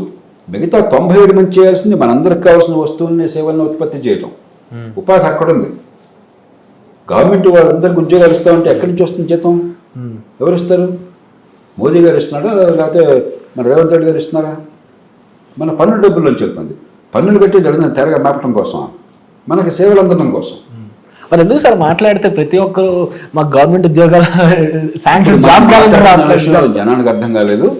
జనం వేరే వాళ్ళని చేసి ఓట్లు పొందడం కోసం ఏ పిచ్చి మాటని మాట్లాడడానికి రాజకీయ పార్టీలు సిద్ధంగా ఉన్నాయి. ఇంకో రకంగా ఆలోచించండి. 100 రూపాయలు మనకి సంపాదన ఉంటే ప్రభుత్వాలు మొత్తం ఢిల్లీ రాష్ట్రం మొత్తం కలిపి మన దగ్గర 100 రూపాయల్లో పన్నులు వెళ్ళేది 18 రూపాయలు. అవును. ఆ 18 రూపాయల్లో జీతాలు, పెన్షన్లు, గతంలో చేసిన అప్పులకు వడ్డీలు, ఆ పైన మరి అభివృద్ధి కార్యక్రమాలు, ప్రజలకి సంక్షేమం, ఎంతోమందికి సంక్షేమం రకరకాలుగా ఇస్తున్నాం కదా మనం. వేదనలు ఆదుకోవడం కోసం తాత్కాలికంగా అసలు కొన్ని రాష్ట్రాల్లో సంక్షేమమే పరిపాలన మానేశారు కదా. మౌలిక సదుపాయాలు లేవు, ఆర్థిక అభివృద్ధికి ఏర్పాట్లు లేవు, శాంతి భద్రతలు లేవు, చట్టబద్ధ పాలన లేదు, మంచి విద్య లేదు, మంచి ఆరోగ్యం లేదు, సంక్షేమం ప్రజల్ని బెచ్చగాలుగా మార్చేశారు. ఇవన్నీ ఎన్ని చేసినా కూడా ఈ 18 రూపాయల నుంచి వెళ్ళేది. మరి 18 రూపాయల్లో మీరు వీటన్నిటికీ పోగా వడ్డీలకు పోవాలా, పెన్షన్లకు పోవాలా, మరొకటి పోవాలా, ఈ సంక్షేమానికి పోవాలా, అభివృద్ధి కార్యక్రమాలకు పోవాలా. మరి మిగతా డబ్బుతో అంటే మనం మొత్తం అందరికీ జీతాలు ఇచ్చేసి మొత్తం 100 రూపాయలు తీసుకుందామా? అంటే మీ దగ్గర పైసా లేకుండా ఒకప్పుడు కమ్యూనిస్ట్ చైనా ఉన్నట్టుగా, ఒకప్పుడు రష్యా ఉన్నట్టుగా, ఇప్పుడు ఉత్తర కొరియా ఉన్నట్టుగా ప్రభుత్వం తప్ప ఇంకోటి లేదని చెప్పని మీ ప్రజలందరినీ బానిసలుగా మార్చేసి నీ దగ్గర ఏం లేకుండా అంతా తీసేసుకుని జీతాలు ఇచ్చేసి వాళ్ళని పోషిద్దామా? అదే పరిపాలన. ఆ దేశాలు ఏమైనాయి? అడుక్కు తిన్నాయి. రష్యా ఎందుకు కూలిపోయింది? Soviet Russia. చైనా ఎందుకు పద్ధతి మార్చుకుంది? ఉత్తర కొరియా వెళ్ళాలని ఎవరన్నా మెడమ తలకాయని వాడు కోరుకుంటాడా? సోల్ వెళ్ళాలని కోరుకుంటాడు. దక్షిణ కొరియాకి వెళ్ళాలని. ఉత్తర కొరియా ఎవరన్నా కోరుకుంటాడా? కాబట్టి ప్రభుత్వం అన్నది ఆ ముగ్గురికి ఉద్యోగాలు ఇచ్చి వాళ్ళతో పని చేయించాలా. వీళ్ళు ఏం చేస్తారు? ముగ్గురు వెళ్ళిన వాళ్ళు అక్కడికి ముందు పోటీ పడడం. 100 ఉద్యోగాలు అంటే 1,00,000 మంది పోటీ పడతారు. అది ఘోరం సార్. నాకు చివరికి 100 మందే వచ్చేది అక్కడ. మిగతా 99,900 మంది సంగతి ఏంటయ్యా? ఈ పార్టీలు ప్రభుత్వాలు ఏం నటిస్తున్నాయి? ఇదిగో నీకు ఉద్యోగాలు ఇచ్చేస్తా, నీకు జాబ్ క్యాలెండర్ ఇస్తా, రిక్రూట్మెంట్ చేస్తా అని ఇంకా భ్రమ కలిగించడం కోసం లాటరీలాగా ఇప్పుడు 25 ఏళ్ళ దాకా నీకుందా, 30 ఏళ్ళ దాకా పెంచుతా అంటే 30 ఏళ్ళ దాకా ప్రతి ఒక్కరు నాకు ఉద్యోగం వచ్చేస్తున్నా కలగంటాడు. 30 ఏళ్ళ 35 పెంచుతా, 45 పెంచుతా. ఇది డ్రామా. కానీ అర్థం చేసుకోవాల్సింది 100 మంది పనిచేసే వాళ్ళు ముగ్గురికే ప్రభుత్వంలో అవసరము. అది కూడా కొంతమంది ఎక్కువ ఉన్నారు, అనవసరంగా ఉన్నారు, పని చేయకుండా ఉన్నారు. 97 మందికి బయట వస్తారు. 100 ఉద్యోగాలు ప్రకటిస్తే మిగతా 99,900 మంది బతకనట్టు వాళ్ళు మనుషులు కదా. కాబట్టి ఈ రెండు ఆలోచిస్తే ఇది నిజంగా వస్తే తెలుసుకోండి, మనకు అర్థమైపోతుంది. అది తెలియకుండా మన మసిపూసి మారడికాయ చేసి జనాన్ని వెర్రి వాళ్ళని చేస్తున్నారు, మోసం చేస్తున్నారు. సార్ ఎఫ్డిఆర్ నుంచి 2021 మీరు హెల్త్ స్కీమ్ అనేది ఒకటి రీసెర్చ్ చేశారు, అనాలిసిస్ చేశారు అన్నారు కదా. దాన్ని బట్టి మీకు ఏమర్థమైంది సార్? అంటే మిగతా కంట్రీస్కి మన కంట్రీస్కి ఉన్న వ్యత్యాసం ఏంటి? వాళ్ళు ఎలాంటి పాలసీస్ తీసుకున్నారు? 2 ఉన్నాయి. ఒకటి మనలో ఉన్న చెడు, 2 మనలో ఉన్న అవకాశం. 2 ఉన్నాయి మనకి. చెడు ఏంటంటే ప్రపంచంలో ఏ పెద్ద దేశంలో మన దేశం అంత అధ్వాన్నంగా ఆరోగ్య రంగం లేదు. ఎట్లా చెప్తున్నాను? ఉదాహరణకి 2-3 లెక్కలు. అన్నం అంతా చూడక్కర్లా, ఉడికిందో చూడాలంటే 2 మెతుకులు చూస్తూ చాలు.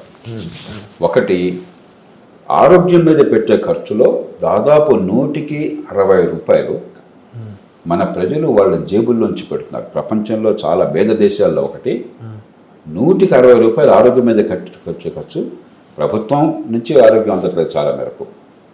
ప్రైవేట్లో ఇన్సూరెన్స్ ఉన్నవాళ్ళు, ఈఎస్ఐ ఉన్నవాళ్ళు చాలా కొద్ది మంది.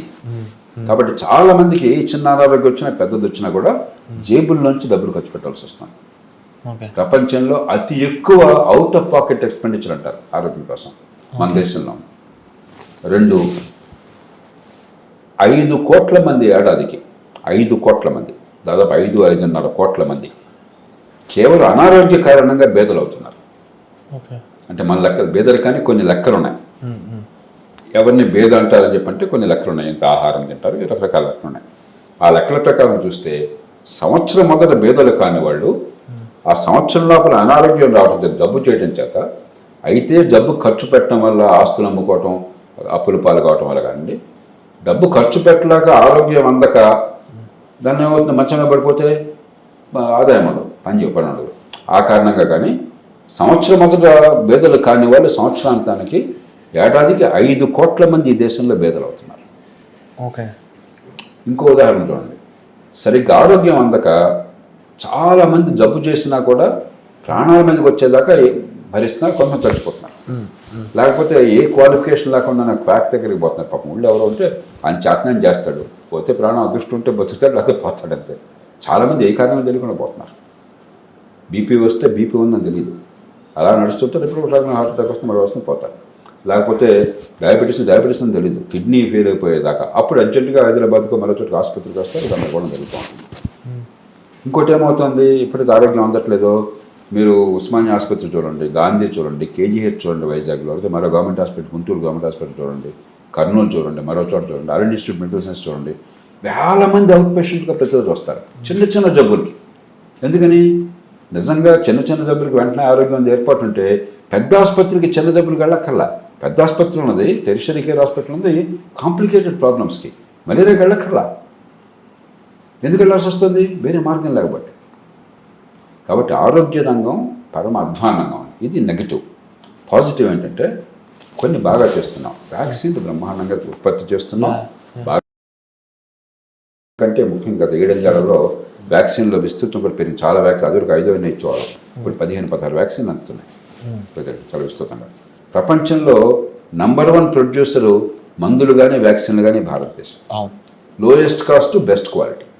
ఓకే. ఉత్పత్తి డాక్టర్లు, నర్సులు అసంఖ్యాకంగా 1,00,000 మంది డాక్టర్లు ప్రతి ఏడాది ఉత్పత్తి అవుతున్నారు. అలాగే నర్సులు బోల్డంతమంది. వరల్డ్ క్లాస్ వైద్యం కొన్ని రంగాల్లో లోయెస్ట్ కాస్ట్ ఇండియాలో అవుతుంది. నీ రీప్లేస్మెంట్ ఉంది. కొంతమంది ఇక్కడికి వచ్చి చేయించుకున్నారు. వాజ్పేయి గారు మొట్టమొదట ప్రైమ్ మినిస్టర్గా నీ రీప్లేస్మెంట్ చేయించుకున్నాడు. మొట్టమొదటి పేషెంట్ ఆయన ఇండియాలో. ఊహ అనుకున్న పత్రికల్లో బడి కథలు వచ్చినాయి. హైదరాబాద్ రోజు 100 మంది నీ రీప్లేస్మెంట్ అవుతుంది.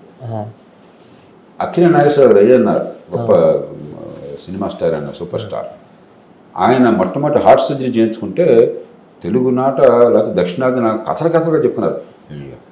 నాగేశ్వరరావు గారికి గుండె ఆపరేషన్ చేశారంట, గుండె ఆగిపోయిందంట, హార్ట్ లంగ్ మిషన్ పెడతారు, గుండె ఆగిపోయిందంట, ప్రాణం పోయినట్టేనంట, ఇదంట మళ్ళీ పునర్జన్మేనంట అని చెప్పని. ఇక్కడ హైదరాబాద్లో రోజు 200 మంది జరుగుతుంది. లోయెస్ట్ కాస్ట్తో, వరల్డ్ క్లాస్ స్టాండర్డ్స్తో. కాబట్టి మనకి స్కిల్స్ ఉన్నాయి, ఆపర్చునిటీస్ ఉన్నాయి. ఓకే. మనం ఇప్పుడు తక్కువ ఖర్చుతో అందరికీ అంత ఆరోగ్య ఏర్పాటు చేయటం. ఇప్పుడు 2021లో మనం తయారు చేసినటువంటి ప్రపోజల్ ఏంటంటే చాలా తక్కువ ఖర్చుతో మన ఇండియా మన మొత్తం జాతీయ ఆదాయంలో అమెరికాను తీసుకుంటే దాదాపు 18% ఖర్చు పెడుతున్నారు. $100 ఆ దేశం, $100 ఆ దేశంలో మొత్తం సంపాదన అంటే $18 ఆరోగ్యానికి పోతుంది. దానిలో సగం గవర్నమెంట్ ఖర్చు పెడుతుంది. $9 బ్రిటన్ 190 పాయింట్లు అక్కడ ఆరోగ్యం అంతా ఖర్చు గవర్నమెంట్దే. అది 100 పౌండ్లు ఉంటే దేశంలో ఆదాయం, దానిలో 9-10 పౌండ్లు ఆరోగ్యం కోసం ఖర్చు పెడుతుంది గవర్నమెంట్. అలాగే బ్రిటన్ కానీ, ఫ్రాన్స్ కానీ, మరో దేశం కానీ, జర్మనీ కానీ, రకరకాల అన్ని దేశాలు ఉన్నాయి. మనం ఎంత ఖర్చు పెడుతున్నాం? గవర్నమెంట్ 1.2. $100 ఆదాయం దేశానికి ఉంటే దానిలో 1.2 రూపీస్ మాత్రం ₹20 గవర్నమెంట్ ఖర్చు పెడతాం. అతి తక్కువ. మనం 5, 6, 7 ఎందుకు ఖర్చు పెట్టలేం? కాబట్టి మనం తయారు చేసే ప్రపోజల్ అంటే మన దేశంలో ఉన్న ఆపర్చునిటీ, అడ్వాంటేజెస్ తీసుకుని కేవలం ఇంకొక ₹10 కూడా అక్కర్లేదు. ఇంకొక ₹10 లేకపోతే ఇంకొక 20-30 పైసలు చాలు. 1.2 1.5 చేద్దాం, కానీ కరెక్ట్గా చేద్దాం, తెలివిగా చేద్దాం. అది చేస్తే అద్భుతంగా చేయడం, అమెరికాలో చేయడం, కానీ మన దేశంలో ఉన్న పరిస్థితుల్లో బ్రహ్మాండంగా చేయొచ్చు. అది ప్రతిపాదన. అంటే మీరు అనేది ఇన్ఫ్రాస్ట్రక్చర్ పెంచాలంటున్నారా, లేదంటే ఒక్కటే కాదు, చాలు. కొన్ని చోట్ల ఇన్ఫ్రాస్ట్రక్చర్ కావాలి, కానీ చాలా చోట్ల ఇన్ఫ్రాస్ట్రక్చర్ కాదు. లేదంటే ఒక స్కూల్స్, గవర్నమెంట్ స్కూల్స్ మోడల్లో గవర్నమెంట్ హాస్పిటల్స్ ఎక్కువ ఉండాలా? గవర్నమెంట్ స్కూల్ మంచి ప్రశ్న అడిగారు. గవర్నమెంట్ స్కూల్లో ఓల్డ్ ఖర్చు పెడుతున్నాం, చదువు వస్తుందా? ఎగ్జాక్ట్గా చెప్పలేం, నేను ఎగ్జాక్ట్గా చెప్తున్నాను, రావట్లా. ఓకే. 180 మంది పిల్లలకి పొట్టగొస్తే అక్షముక్క రాకుండా, వాడు తప్పేం కాదు, తెలివితేటలు ఉన్నాయి వాళ్ళకి. మనం మోసం చేసుకుంటున్నాం. దాని దగ్గర తర్వాత వద్దాం.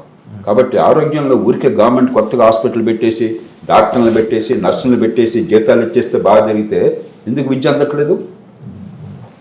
ఎందుకు ఈ దేశంలో 100కి దాదాపుగా 40-50 మంది, 100కి 30-40 మంది 18 ఏళ్ల వయసులో, గ్రామ ప్రాంతాల్లో ఉన్నవాళ్ళు 18 ఏళ్ల వయసులో 2వ తరగతి చిన్న పేరా చదవే అంటే చదవలేకపోతున్నారు 18 ఏళ్ల వయసులో. ఏమైనా రాత్రి 9:30కి పడుకుని పొద్దున్న 5 గంటలకు వేస్తే ఎన్ని గంటలు పడుకున్నట్టు అన్న ప్రశ్నకి 100కి 80 మంది 18 ఏళ్ల వయసులో సమాధానం చెప్పలేకపోతున్నారు. ఏం చదువుంది? డబ్బులు ఖర్చు పెడుతున్నాం. కాబట్టి ఖర్చు పెట్టే ఒకటే కాదు, పెట్టేది తెలివిగా పెట్టాలి, ఫలితాలు వచ్చేట్టుగా, ప్రజలకి న్యాయం జరిగేట్టుగా. ఆరోగ్యంలో కూడా మన నమూనా అట్లా రూపొందించాం. దానిలో ప్రైవేట్ రంగాన్ని కూడా ఇన్వాల్వ్ చేయాలి, ప్రజల మీద ఖర్చు లేకుండా. కాంపిటీషన్ ఉండాలి, పోటీ ఉండాలి. ఇప్పుడు నేను డాక్టర్ నచ్చిన డాక్టర్ దగ్గరికి వెళ్ళి ఏర్పాటు ఉండాలి. అప్పుడు ఏమవుతుంది? డాక్టర్లు జవాబుదారితనం వస్తుంది, డాక్టర్ల మధ్య పోటీ ఉండాలి. కాబట్టి చాలా జాగ్రత్తగా ఏర్పాటు చేయాలి.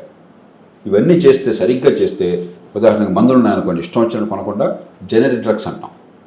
అవన్నీ కూడా ఇప్పుడు తమిళనాడులో, ఆంధ్రప్రదేశ్లో, తెలంగాణ మరికొన్ని రాష్ట్రాల్లో ప్రభుత్వమే పెద్ద ఎత్తున కొంటుంది. అప్పుడు ఏమవుతుంది, నెగోషియేట్ చేసి తక్కువ ఖరీదు తీసుకోవచ్చు. జనరిక్ డ్రగ్స్ తీసుకున్నట్టయితే క్వాలిటీ మెయింటైన్ చేస్తూ అసలు క్వాలిటీ కంట్రోల్ చేసినట్టయితే 100 రూపాయలు కొన్న డ్రగ్ 5 రూపాయలు కొనవచ్చు మీరు.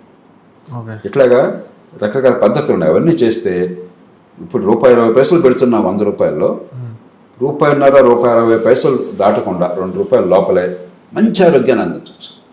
మనకి పిండి కొద్ది రొట్టె. డబ్బులు లేనప్పుడు అబ్బాయి ఇంకో కొన్ని లక్షల కోట్లు పెట్టి ఆరోగ్యాన్ని కట్టి ఊరికి ఉపన్యాసాలు తప్ప డబ్బులు లేవు. ప్రధానమంత్రి మోదీ గారు కానీ లేకపోతే ముఖ్యమంత్రి రేవంత్ రెడ్డి గారు కానీ డబ్బులు నోట్లు వేసే అర్థం కాదు. అది ఎవరికి అధికారం లేదు, అవకాశం లేదు. ఉన్న డబ్బులు సద్వినియోగం చేయాలి. ఆ రకమైన ఏర్పాటు ఎలా చేయడమో మనం చూపెట్టాము. మనం పార్టీలతో కుస్తీ పడుతున్న ప్రభుత్వాలతో చేయండి అయ్యా, తక్కువ ఖర్చుతో ప్రజలకు మంచి చేయొచ్చు, మీకు ఓట్లు వస్తాయి, మంచి కీర్తి వస్తుంది, ప్రజలు బాగుపడతారు, పేదరికం తగ్గుతుంది, ఆరోగ్యం పెరుగుతుందని చెప్పని క్రమక్రమంగా సాధించాలి. సార్ ఒకసారి జాతీయ స్థాయి కాకుండా ఒకసారి రాష్ట్ర స్థాయి కొంచెం మాట్లాడుకుంటే నాకు కొంచెం షాకింగ్ అనిపించింది ఏంటంటే, నేను మొన్నటి వరకు బీఆర్ఎస్ అనే ఒక పార్టీయే వస్తుందేమో అని అనుకున్నా. 2 monthsలో ఎలా ఏం జరిగిందో తెలియదు, మొత్తం కాంగ్రెస్ వచ్చింది. మేబీ మీరు అనాలిసిస్ చేశారో లేదో నాకు తెలియదు. మీకేమనిపించింది, ఎందుకు అట్లా అంటే అంత షార్ట్ టర్మ్? దీనిలో 3 అంశాలు. ఒకటి, హైదరాబాద్ నగరాన్ని మీరు చూడండి. హైదరాబాద్ శివార్లు 24 సీట్లు ఉన్నాయి. 24 సీట్లలో కాంగ్రెస్ 1 సీటు కొట్టాలి, ఒక్కటి కొట్టాలి. రాష్ట్రంలో అధికారం పొందినటువంటి పార్టీ, దానిలో 3వ వంతు జనాభా సుమారుగా ఉంది. ఇక్కడ ఆర్థిక వ్యవస్థలో బహుశా 170 ఇక్కడ ఉందిగా ఉంది, 1 సీటు కొట్టాలి. 30 ఆర్థిక వ్యవస్థ ఉన్న గ్రామీణ ప్రాంతాల్లో వాళ్ళ సీట్లన్నీ వచ్చినాయి. అంటే ఏమైంది, అభివృద్ధి ఫలితాలు అందిన చోట అరే టీఆర్ఎస్లో తప్పులు ఉన్నాయి, బీఆర్ఎస్లో తప్పులు ఉన్నాయి, పొరపాట్లు ఉన్నాయి, కానీ డెవలప్మెంట్ ఉందిగా, ఇది బాగుందని కొన్ని సందర్భాలు ఇష్టం లేకపోయినా ముక్కు మూసుకొట్టేశారు. ఎందుకంటే అభివృద్ధి ఫలాలు తెలుస్తున్నాయి కాబట్టి. గ్రామీణ ప్రాంతాల్లో అభివృద్ధి కొంత జరిగినా కూడా దాని ఫలితం ఇంకా సరిగ్గా అందరా. అంచేత మన దేశంలో ఆర్థికాభివృద్ధి జరుగుతున్నా కూడా వికేంద్రీకరించి అభివృద్ధి చేయకపోతే రాజకీయంగా మూల్యం చెల్లించాలి మొట్టమొదటి. రెండోది, మన దేశంలో ప్రధానమైన పోరాటం రాజకీయ పోరాటం మనదేమిటి, ఒక పక్కన ప్రజాస్వామ్యం, స్వేచ్ఛగా ఓటేసే హక్కు, అరిచే హక్కు, నిరసన హక్కు ఉంది. రెండో పక్కన అవిద్య. అవిద్య అంటే ఏంటి, బేసిక్గా అయిపోయినా తప్ప అసలు ఏం జరుగుతుందో ఏమీ తెలియదు, అంకెలు తెలియదు, మన బతికేమవుతుందో తెలియదు, పరిపాలన జరుగుతుందో తెలియదు. ఇప్పుడు ఇందాక మనం మాట్లాడుకున్న విషయాలు చాలా తెలియదు. ఈ గొప్ప విషయాలు ఏం కాదు, ఇవేం తెలియదు. దేవుడి మీద భారం వస్తే వాళ్ళ మీద కోపం తెచ్చుకుంటున్నాం అంతే. అవిద్య, పేదరికం. ప్రజాస్వామ్యము, పేదరికం, అవిద్య చాలా ఎక్స్ప్లోజివ్ కాంబినేషన్. అలాంటి దేశాల్లో ఓ పక్కన అభివృద్ధి, దీర్ఘకాలంలో నా పిల్లలు నేను బాగుపడతాము, నా ఆదాయాలు పెరుగుతాయి, గౌరవంగా బతుకుతాను, ఇది ఒక పక్కన. రెండో పక్కన తాత్కాలికంగా నాకు ఈవేళ నెలకు 2000, 3000 వస్తుంది, నాకు సంక్షేమం వస్తుంది. సంక్షేమం అవసరం. సంక్షేమం వద్దని పేద దేశాలు ఎవరైనా, డబ్బున్న దేశాలు కూడా కొంత సంక్షేమం అవసరం. కానీ సంక్షేమమే పరిపాలన అయితే దేశం నాశనం అయిపోతుంది, ఇక పెరిగే అవకాశం లేదు. సంక్షేమం, అభివృద్ధి బ్యాలెన్స్ చేయాలి. ఇక్కడ ఏమైంది, అభివృద్ధి కోసం చేశారు, సంక్షేమం కూడా చేశారు. కానీ ఇంకొక పార్టీ వచ్చి సాధ్యాసాధ్యాల పరిశీలన లేకుండా, డబ్బులు చూసుకోకుండా, ఎక్కడి నుంచి డబ్బులు వస్తాయో చెప్పకుండా 1,20,000 కోట్ల రూపాయలు హామీలు ఇచ్చారు ఏడాదికి. లేని డబ్బుల మీద హామీలు ఇచ్చేశారు. అంటే మీకు మీ దగ్గర ఆదాయం లేకుండా మీరు అప్పులు ఆశించారు, పత్రం ఇచ్చేశారు. మరి అభివృద్ధి సంక్షేమం మధ్య ఎప్పుడైతే అధికారం కేంద్రీకృతమైందో, ఎప్పుడైతే పేదరికం ఉన్నదో, ఎప్పుడైతే అవిద్య ఉన్నదో, ఇది సాధ్యమా అసాధ్యమా, రేపొద్దున నా పిల్లల బతుకేమవుతుంది, 20-30 ఏళ్ళ రూపాయలు ఇట్టా నాకు అన్నీ ఫ్రీగా వచ్చినా కూడా నా పిల్లల బతుకులు బాగుపడ్డట్టేనా, ఎల్లకాలం పుచ్చుకునే చేయే కదా, వాడిది ఇచ్చే చేయే కదా, మరి నా పిల్లలు ఇలానే ఉండాలా, కూలీల పిల్లలు కూలీగా ఉండాలా, బేదల పిల్లలు ఇంత ఆలోచించే శక్తి అందరికీ లేదు. కాబట్టి ఇక్కడే కాదు, దేశంలో ఎక్కడైనా సరే ఇది సెంట్రల్ ఛాలెంజ్ మన పాలిటిక్స్లో. అభివృద్ధి సంక్షేమానికి సమన్వయం చేయటం ఎట్లా.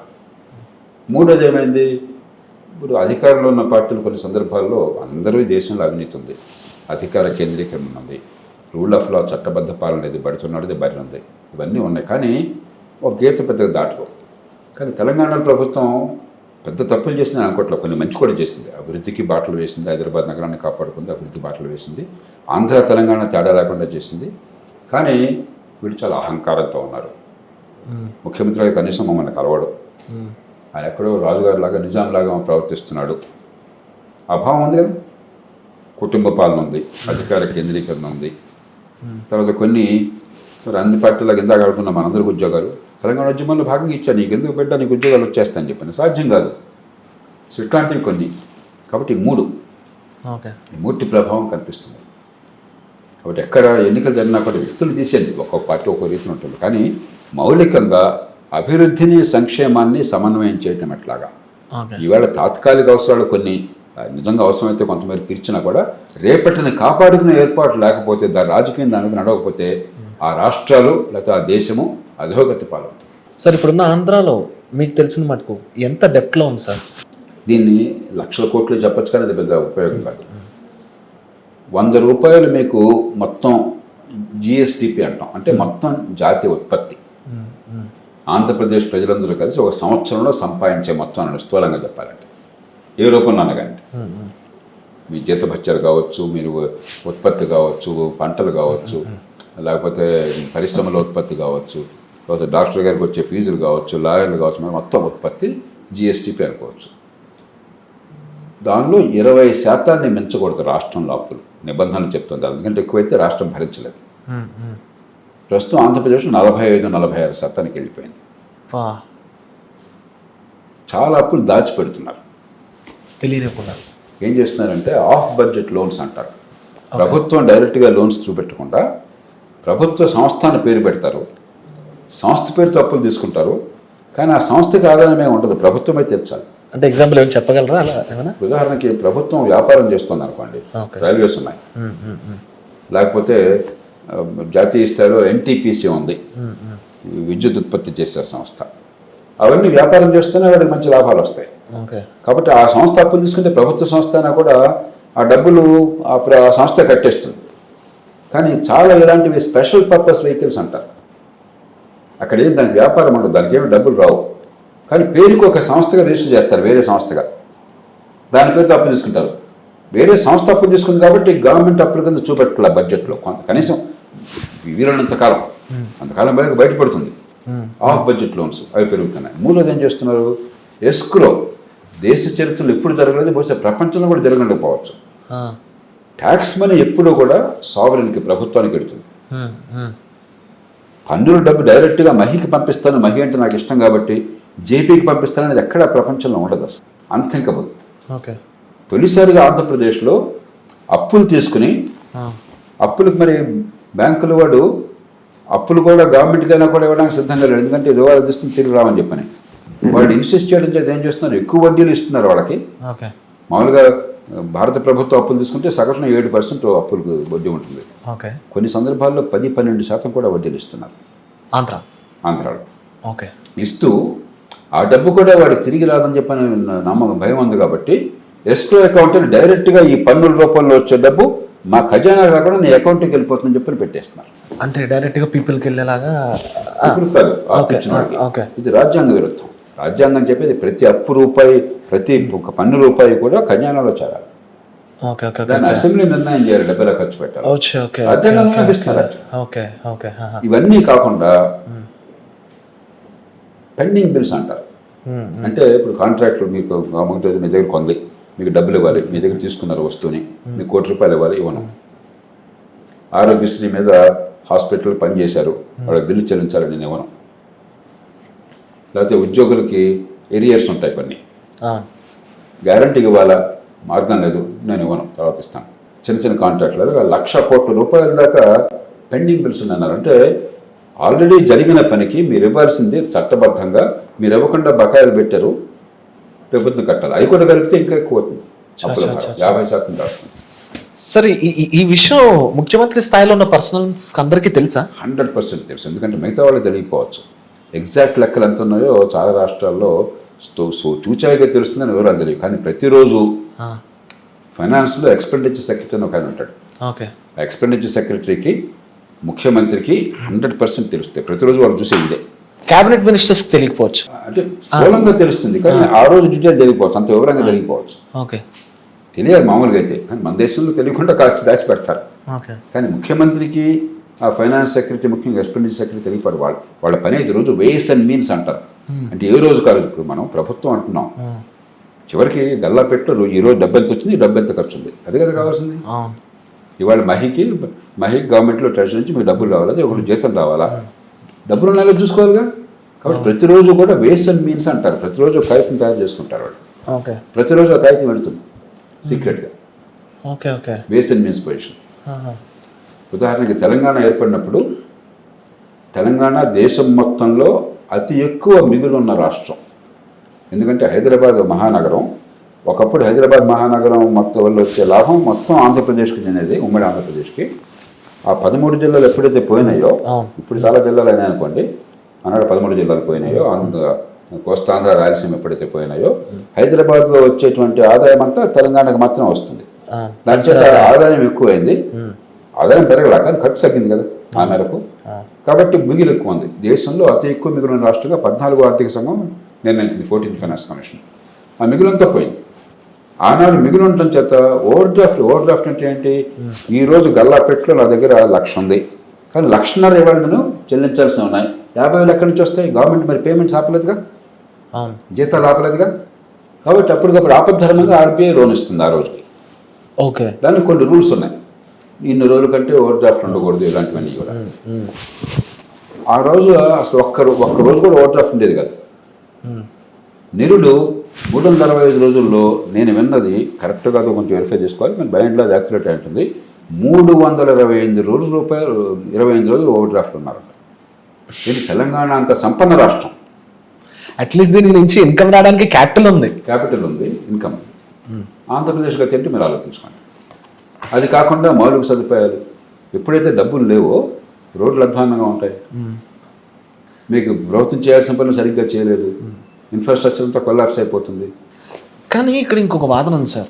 ఇప్పుడు ఫర్ ఎగ్జాంపుల్ నేను ఊర్లోకి వెళ్ళాను అనుకోండి సార్, ఎవరినైనా అడిగాను అనుకోండి, నాకు ఒక ఎంఆర్ఓ ఆఫీస్కి వెళ్ళి సర్టిఫికెట్ తెచ్చుకోవడానికి 2-3 డేస్ పట్టేది, నాకు ఈజీగా విలేజ్ సచివాలయం అనే కాన్సెప్ట్ వల్ల అయిపోతుంది అంటారు. నాకు ఏదో బర్త్ సర్టిఫికెటో లేదా డెత్ సర్టిఫికెటో లేదా మ్యారేజ్ సర్టిఫికెటో ఒక కరెంట్ బిల్ ఇది సంథింగ్ ఏదో ఒకటి, అది పీపుల్ నమ్మి అదే గవర్నమెంట్ అనుకుంటే కరెక్టా తప్ప? ఖచ్చితంగా ప్రతి ప్రభుత్వంలో కూడా కొన్ని మంచి పనులు జరుగుతాయి, కొన్ని చాలా చెడు ఉంటాయి. మనం రెండు విశ్లేషించాలి. ఉదాహరణకు విలేజ్ సెక్రటేరియట్ బాగా నడుస్తుంది. ఏమైనది కూడా ఉన్నవాళ్ళు సమర్థన ఎంపిక చేశారనేది పోటీ ఉంది కదా గవర్నమెంట్ ఉద్యోగాలు అంటే. కాబట్టి ఉన్నవాళ్ళు బాగా క్వాలిఫైడ్ పీపుల్, బ్రైట్ పీపుల్ వచ్చారు, వాళ్ళు ట్రైనింగ్ ఇచ్చారు. మరి ఇన్ఫ్రాస్ట్రక్చర్ కంప్యూటర్ల మీద ఏర్పాటు చేశారు, టెక్నాలజీ అందుబాటు వచ్చింది. కాబట్టి పూర్వం మండల ఆఫీస్కి అక్కడికి పోయి పడిగాపులు కలిసేది, ఇక్కడ టకటక పని. అందరూ ఊళ్ళో ఉన్న మనిషి కదా, మా ఊళ్ళో వాడిని పెట్టారు నాకు తెలిసినంత వరకు చాలా వరకు. మరి మన ఊళ్ళో ఉన్నాడు, ఆ ఊళ్ళో అతనికేమో ప్రెస్టీజ్, మంచి ఉద్యోగం, గౌరవప్రదం, గవర్నమెంట్ ఉద్యోగం, అందరికీ చేసే అవకాశము. మరి ఊళ్ళో తప్పు జరిగితే నామోషం ఉంటుంది. జనానికి కూడా ఫలానాడు అబ్బాయి నువ్వు మా ఊళ్ళోడు ఏంటి తమాషా ఉంది, అకౌంటబిలిటీ ఉంటుంది. కాబట్టి బాగా జరుగుతుంది. దాన్ని మనం సర్పంచ్ ఎమ్మెల్యే లాంటి పవర్స్ పోతున్నాయి కదా సార్ డైరెక్ట్గా. అంటే ఆ పని మీరు ఈ పని, ఆ పని దీనిలో చేయడం తప్పు. నేను చెప్పేది ప్రభుత్వం, స్థానిక ప్రభుత్వం కాకుండా ప్రభుత్వం చేసే పనులు అంటే పూర్వం తాలూకా ఆఫీసు, మండల ఆఫీస్ చేసే పనులు ఉన్నాయి. ఆ పనులు ఇక్కడ జరిగితే మంచిదే, అది అవసరం. ల్యాండ్ రికార్డులు, లేకపోతే సక్సెషన్ సర్టిఫికేట్లు, ఫ్యామిలీ మెంబర్ సర్టిఫికేట్ అంటారు, లేకపోతే బర్త్ సర్టిఫికేట్లు, డెత్ సర్టిఫికేట్, ఇలాంటివన్నీ అక్కడ ఇచ్చారనుకోండి మంచిదే. ఎవరో చేయాలి చేస్తున్నారు.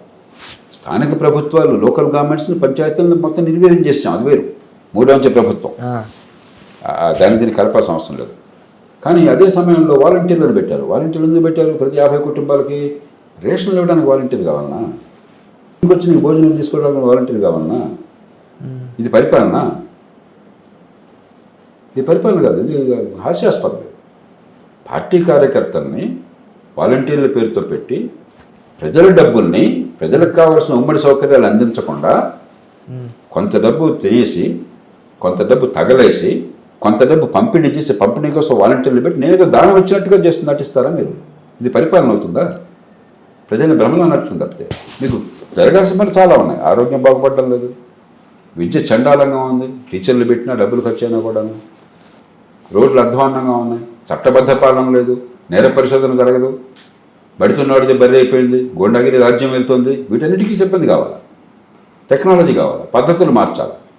కానీ మీ ఇంటికి వచ్చి భోజనం పెడతా బిడ్డ, అందుకోసం ప్రభుత్వం అన్నది. మీ ఇంటికి నూనె తీసుకొస్తా, అందుకోసం ప్రభుత్వం ఇది ప్రభుత్వం చేయాల్సిన పని. అంచేత కొన్ని మంచివి ఉన్నాయి. ఏ ప్రభుత్వం చేసినా మంచిని కొనసాగించాలి. గతంలో ఈ సేవ మీ సేవ కేంద్రాలు పెట్టి చంద్రబాబు నాయుడు గారు మంచిది. దాన్ని వేరే రూపాల్లో ప్రభుత్వాలు కొనసాగించినాయి. అలా ఇంకో ప్రభుత్వం ఇంకోటి పెట్టింది, మంచిది, దాన్ని కొనసాగించాలి. చంద్రబాబు నాయుడు ప్రభుత్వమే అన్బండ్లింగ్ ఆఫ్ ఎలక్ట్రిసిటీ అంటారు, అంటే జనరేషన్, ట్రాన్స్మిషన్, డిస్ట్రిబ్యూషన్ దేశంలో చాలా రాష్ట్రాలు జరిగింది. దాన్ని కొనసాగించాం. కాబట్టి ప్రతి ప్రభుత్వం కొన్ని మంచి పనులు చేసిన వాడిని కొనసాగించాలి.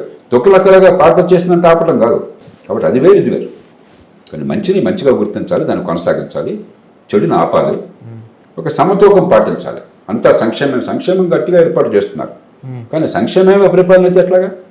మీరు ప్రజల పన్నుల డబ్బుల్లో కొంత తినేసి కొంత దుబారా చేసి మిగతాది బాగా అందరికీ పంపిణీ చేసి పరిపాలన చెప్పంటే అట్లా నువ్వెందుకు అది బట్వాడ చేయడం కోసం నువ్వెందుకు? గుమస్తగా చేసుకుంటాడు పని. ప్రభుత్వం మనకు ఉమ్మడి సేవలు అందించడం కోసం, మనం అందరం సొంతంగా చేసుకోలేనివి ఉమ్మడిగా చేయడం కోసం, ఆర్థికాభివృద్ధిని పెంచడం కోసం, ఉపాధి కల్పన జరగడం కోసం, నైపుణ్యాన్ని పెంచడం కోసం, సంపాదించే శక్తిని పెంచడం కోసం, ఆదాయాలు పెంచడం కోసం, డబ్బులు పంచడం కోసం కాదు. ఆదాయాలు పెంచడం వేరు, డబ్బులు పంచడం వేరు.